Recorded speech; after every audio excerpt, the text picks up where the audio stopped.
Hello students, hope you all are doing well. See, previously આપણે તમારું business economics for business missions એમાં discuss કરતા હતા about the advantages of full cost pricing. Fine, એવા અમુક advantages તમને આની અંદર આપેલા છે કે જેના થ્રુ તમે જે છે એ ફૂલ કોસ્ટ થી જઈ શકો કે ભાઈ તમારી variable plus fix cost cover થઈ જાય છે, પ્લસ તમે એના પર પ્રોફિટ માર્જિન જણાવીને માર્કેટમાં વેચી શકો. બરાબર. હવે તમને ફૂલ કોસ્ટ પ્રાઇસિંગ જે છે એના ડિસએડવાન્ટેજીસ આપેલા છે. ડિફરન્ટ વેથી જે છે એ દરેક મેથડ પોતપોતાની રીતે પોતપોતાના પ્રોન્સ લઈને આવે છે, સાથે સાથે કોન્સ પણ આવે છે. બરાબર, પ્રોસ આવે છે. તો બેઝિકલી તમને થોડા ડિસએડવાન્ટેજીસ થોડીક એની જે છે ડાર્ક સાઇડ પણ તમારે ફેસ કરવી પડે. ઓફકોર્સ કોઈ પણ ટેકનિક હોય, દરેક વસ્તુની બ્રાઇટ અને ડાર્ક સાઇડ હોવાની જ છે. Fine. So we have discussed about the brighter side કે ઘણી બધી જગ્યાએ જે છે એની યુઝફુલનેસ આપણે તો અહીંયા ખાસ એને યુઝ કરીએ છીએ because we are working with the middle class people. Fine.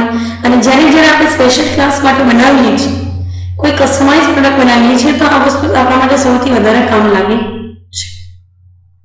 અહીંયા તમને ડિસએડવાન્ટેજીસ આપેલા છે ફૂલ કોસ્ટ પ્રાઇસિંગ. ફર્સ્ટ તમને કહે છે કે instead of replacement and opportunity cost it is based on the historical cost. બરાબર. If we evaluate the whole full cost pricing concept, so we can get the idea that they are believing on the part of fixed cost and variable cost. Fine. And they are believing that if we cover the fixed cost and variable cost, then we are able to get the profit from the market. But those fixed cost and variable costs are usually estimated on the basis of historical cost. So if we focus over to the replacement or opportunity cost, see, if we are talking about opportunity cost, so we do have so many alternatives available for single decision. Every decision carries some or the other type of advantages and disadvantages. Fine. And if we talk about replacement, so any of the asset or any of the material or wages, or we can say that expenses or overheads, they are replaceable. Fine. So if we are replacing the assets with others, so we will be able to get certain amount as a part of replacement cost. Fine. So here we are not at all concentrating about the replacement and not at all concentrating about the opportunity cost. Actually opportunity cost affects us very deeply, because opportunity cost carries some of the other type of advantages that we have to forego in order to applying this one. Fine. Second, it gives more importance to average cost and somewhat marginal cost of the product is ignored. બરાબર. અહીંયા જે છે એ તમે importance આપો છો દરેક વખતે average કોસ્ટને. whatever the expenses or whatever the overheads you have incurred, you are going to divide it or spreading it into the units produced. So eventually you will be able to get the average cost.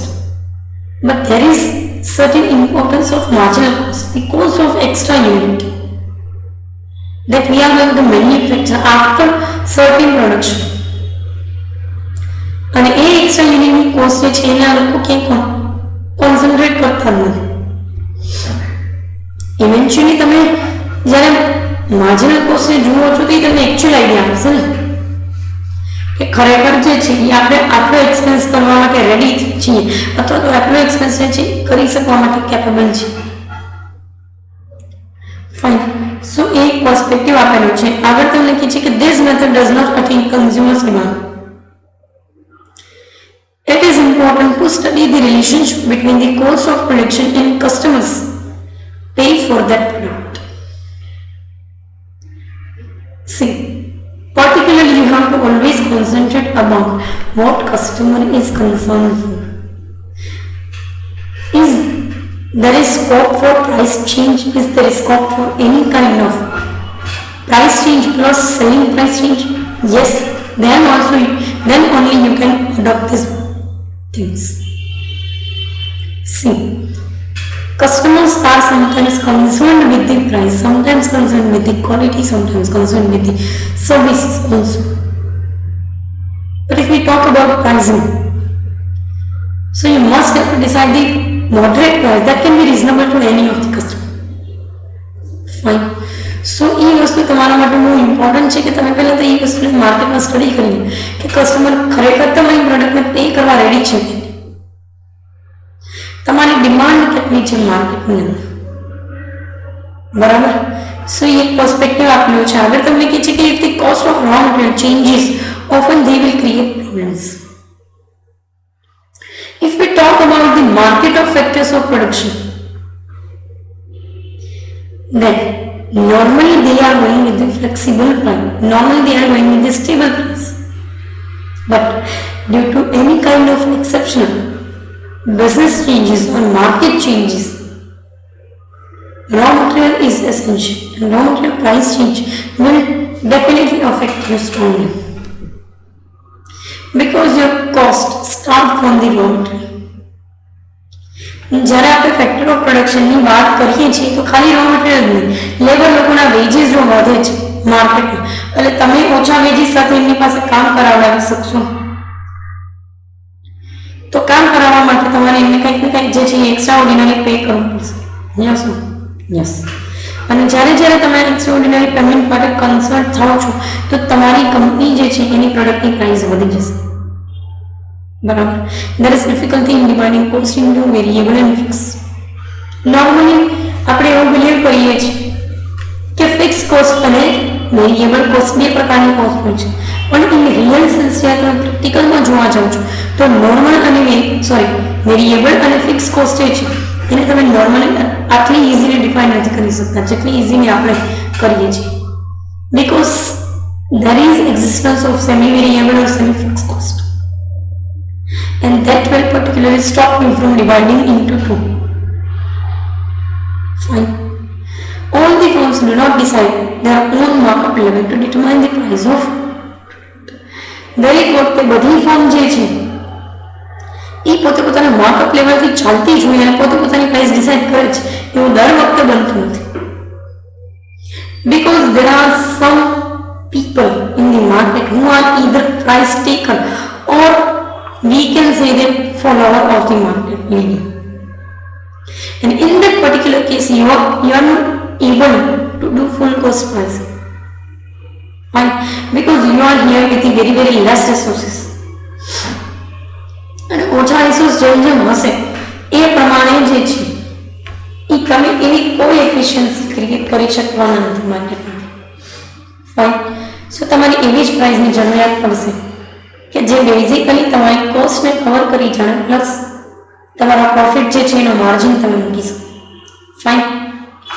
આગળ તમને આપેલું છે about the going rate pricing. તમને એમ નહીં કે આવા પ્રકારનું પણ કોઈ પ્રાઇસિંગ છે? યસ. માર્કેટની અંદર જે ભાવે ચાલે છે એ ભાવે વહેંચો એને ગોઈંગ રેટ પ્રાઇસિંગ. ફાઇન. એ લોકો જ્યારે ઓછી કરે છે ત્યારે તમે પ્રાઇસને ઓછી કરશો, એ લોકો વધારે છે ત્યારે તમે વધારશો. વાત કરીએ તો કઈ માર્કેટની અંદર આ વસ્તુ કામ લાગશે તો કે ઓલિગોપોલિસ્ટ, બરાબર. કારણ કે મોનોપોલિસ્ટની અંદર એવું બને છે ઘણા બધા કોમ્પિટિટર્સ છે, multiple competitors, and it will be difficult for you to address the competitor in a positive manner. Fine. So basically you are going to focus over to the oligopoly. Fine. Oligopolistic competition જે છે એની અંદર આ વસ્તુનો use થાય છે. શું કહે છે તો કે instead of cost the emphasis here on the market, and the firm adjusts its own price policy to general pricing structure in the industry. દરેક ઇન્ડસ્ટ્રીનું પોતાનું એક્ઝિસ્ટન્સ છે. યસ. દરેક ઇન્ડસ્ટ્રી પોતાના વેથી કામ કરે છે. યસ, બરાબર. અને જે ઇન્ડસ્ટ્રી પોતાના આ વેથી જાય છે એ શું એફિશિયન્સી ક્રિએટ કરી શકે એમ છે? યસ. તો બહુ બેઝિક એવું હોય છે કે દરેક ઇન્ડસ્ટ્રીના પોતાના પ્રાઇસ સ્ટ્રક્ચર હોય કે ભાઈ તમારે આ વસ્તુ આ ભાવે જ વેચવાની, આ વસ્તુ આ જ ભાવે વેચવાની, બરાબર. અને એ આખી ઇન્ડસ્ટ્રીમાં લાગુ પડે છે. કોઈ એક પર્સન એ વસ્તુ જે છે તેના ઉપર નથી ચાલતો, બધા લોકો સેમ પર્સપેક્ટિવથી જ ચાલે છે, બરાબર. અને એ વેથી જો આપણે જોવા જઈએ તો ફર્મ જે છે એ પોતાની પ્રાઇસ જે છે એને જનરલ પ્રાઇસ સાથે એડજસ્ટ કરશે. અને અહીંયા એ લોકો કોસ્ટ ઉપર ફોકસ નથી કરતા, તમને કેટલામાં બને છે એના કરતાં મેટર એ કરે છે કે માર્કેટની અંદર કન્ડિશન કેવી છે, માર્કેટ કેવી રીતે ચાલી શકે એમ છે, કસ્ટમર્સ કેટલા પે કરવા માટે રેડી છે. સો અહીંયા ફોકસ માર્કેટ પર કરવામાં આવે છે, નહીં કે કોઈ પણ પ્રકારની કોસ્ટ પર. બરાબર. સમ હાવ આવું તમે ત્યારે જ કરી શકો છો કે જ્યારે તમારા કસ્ટમર્સ જે છે એ રેગ્યુલર હોય અથવા તો તમારી વસ્તુ એવી છે કે જે રેગ્યુલર હોય. ફાઇન. સેકન્ડ તમને કહે છે કે where cost are particularly difficult to measure, this may seem to be logical first step in the regional pricing policy. જ્યારે તમને કોઈ વસ્તુની કોસ્ટ જે છે એને મેઝર કરવી તમારા માટે ડિફિકલ્ટ ફીલ થતી હોય, સૌથી પહેલું સ્ટેપ એ આવે છે કે તમે રિજનલ પ્રાઇસિંગ પોલિસી એડોપ્ટ કરો. રિજનલ પ્રાઇસિંગ પોલિસી એટલે કેવી હશે? તો કે અલગ અલગ રિજિયન વાઇઝ જે છે એ તમે જાઓ અને જેટલા રિજિયન વાઇઝ તમે જવાના છો એટલા રિજિયન્સ જે છે એને તમે કવર કરી રૂરલ એરિયાની અંદર અલગ પ્રાઇસે વેચો, સબ અર્બન એરિયાઝની અંદર કે સબ રૂરલ એરિયાઝની અંદર તમે અલગ અલગ પ્રાઇસે વેચો અને સિટીની અંદર એટલે કે અર્બન એરિયાની અંદર અલગ પ્રાઇસે વેચો. તમને એમ થાય કે તમને એવું ફીલ થાય કે રિજનલ પ્રાઇસિંગ પોલિસી જે છે એ તમારા માટે બેસ્ટ શું કામનું છે? બરાબર. તો એક વે એ છે કે રિજનલ પ્રાઇસિંગ પોલિસીથી જ્યારે તમે જાઓ છો તો એ લોકો સૌથી વધારે ફોકસ જે છે એ પ્રોડક્ટ જે છે એ કેવી સસ્તી છે એના ઉપર ફોકસ કરીને ચાલતા હશે, અથવા તો પ્રોડક્ટ કેટલી ઇઝીલી જે છે અટેન થઈ શકે એમ છે માર્કેટ સાઇડથી એના ઉપર જતા હશે. ફાઇન. સો એક પર્સપેક્ટિવ આપેલું છે. આગળ તમને કહે છે કે it may also reflect the collective wisdom of the industry. Many cases of this type are situation of price leadership. એક વસ્તુ છે, whenever we are talking about the going rate pricing, એક પર્સન તો એવું હશે જ કે જે માર્કેટમાં અલગ પ્રાઇસ લઈને હશે. The person who is going to take over the market, the person who is going to particularly invest in so many resources, and the person who is going to create the efficiency in the market. પણ જ્યારે તમે going rate પ્રાઇસથી ચાલો છો તો તમારે કોમ્પિટિટર્સનું પણ ધ્યાન રાખવું પડે. ભલે તમે પ્રાઇસ લીડરશિપ લ્યો છો એમાં કોઈ ના નથી, બરાબર, પણ ઘણા બધા એવા કેસીસ બને છે કે જ્યાં લીડરશિપની સિચ્યુએશન જે છે એ ડિફરન્ટ થઈ જાય છે અને પ્રાઇસ લીડર જે છે એ માર્કેટને ટેક ઓવર કરે છે. અહીંયા જો તમે કલેક્ટિવ વિઝડમથી જાઓ છો કે ઇન્ડસ્ટ્રી વિશે વિચારીને જાઓ છો, ઇન્ડસ્ટ્રી કેવું જે છે એ પરસીવ કરવા માંગે છે કે પછી ઇન્ડસ્ટ્રી તમારી પાસેથી શું એક્સપેક્ટ કરે છે એના અકોર્ડિંગલી જાઓ છો તો તમે પ્રાઇસ એવી રાખશો કે જેના લીધે કોમ્પિટિટર્સ લોકો જે છે એ પણ પોતાની વસ્તુ જે છે એ માર્કેટની અંદર વેચી શકે. બરાબર. કારણ એનું એકમાત્ર એટલું છે કે તમારી ઇન્ડસ્ટ્રીને સાથે લઈને ચાલવાની છે. પરિસ્થિતિ એવી બની જાય કે તમે એકલા હોય તો ઇન્ડસ્ટ્રી હાલે નહીં થાય. તમે એ વસ્તુ માટે એફર્ટ કરતા હોય તમે બીજાને પછાડી દેશો. બરાબર. તો એક કન્સેપ્ટ એ છે કે આવું કરવાથી નહીં તમારી કંપની આગળ ચાલશે નહીં. બરાબર. સો એ એક પર્સપેક્ટિવથી જે છે એ લોકો જાય છે અને કલેક્ટિવ વિઝડમથી ડિસિઝન લેશે કે જેનાથી દરેક માર્કેટ ફોલોવર જે છે એને એવું ફીલ ન થાય કે વસ્તુ જે છે એ બહુ પ્રીમિયમ પ્રાઇસે વેચવામાં આવે છે ઓર એલ્સ કે એક્સ્ટ્રાઓર્ડિનરી હાઈ પ્રાઇસે વેચવામાં આવે. Fine. Where price leadership is well established, charging according to what competitors are charging may be the safe policy. એક વસ્તુ એ છે કે જે જગ્યાએ પ્રાઇસ લીડરશિપ સારી રીતે એસ્ટાબ્લિશ થયેલી હોય ત્યાં તમે ઓનગોઈંગ રેટ પ્રાઇસિંગથી જાઓ છો એટલે કે માર્કેટ જેવું ચલાવે છે એવી રીતે આપણે ચાલીએ છીએ, માર્કેટ જેવું એક્સપેક્ટ કરે છે એવા રીતે આપણે ચાલીએ છીએ. બરાબર. તો આ કન્ડિશનની અંદર એ વસ્તુ તમારા માટે સેફ રહે છે કે તમે લીડરને ફોલો કરો અથવા તો તમે લીડર બનો અને સામેવાળા જે કોઈ પણ લીડર છે કે કોઈ પણ ફોલોવર છે એના માટે પણ સારી વસ્તુ રહે છે. બરાબર. તમે લોકો જે છે એ ઇન્ડસ્ટ્રીની અંદર વધારે સારી રીતે પરફોર્મ કરી શકો છો. ફાઇન. સો એ એક બેસ્ટ વે તમને આપેલો છે ઓનગોઈંગ રેટ પ્રાઇસિંગની અંદર. અત્યાર સુધીમાં આપણે એક જ પ્રાઇસિંગ શીખેલા છે એ છે કોસ્ટ પ્લસ અથવા તો ફૂલ કોસ્ટ પ્રાઇસિંગ મેથડ. હવે આ ફૂલ કોસ્ટ પ્રાઇસિંગ મેથડ જે છે એ ઓનગોઈંગ રેટ જે છે એ જોવા માંગે છે, બરાબર. એ વસ્તુ એક જોવાની છે.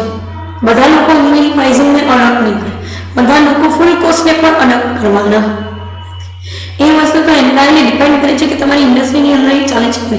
આ વસ્તુ છે ને એ સૌથી વધારે ઓલિગોપોલિસ્ટિક માર્કેટમાં જોવા મળે. એક તો ફ્યુ સેલર્સ છે, બરાબર, અને સામે ફ્યુ બાયર્સ છે. પણ એ ફ્યુ સેલર્સ અને ફ્યુ બાયર્સ એવી વસ્તુ સાથે કન્સર્ન છે કે જે ડે ટુ ડે બેઝિસ પર ચાલે છે, બરાબર. તમે તમારા રોજબરોજના જે છે એ એક્ટિવિટીની અંદર એ વસ્તુનો યુઝ કરો છો, એટલે એ લોકો બહુ ઇફેક્ટિવલી વેચી પણ શકશે, બરાબર. So basically this is all about the going rate price. Coming સેશનની અંદર આપણે આના એડવાન્ટેજીસ અને ડિસએડવાન્ટેજીસ જે છે એના ઉપર ફોકસ કરશું, એને ડિસ્કસ કરશું. પર્ટિક્યુલર આ સેશન માટે અહીંયા સુધી. Thank you so much.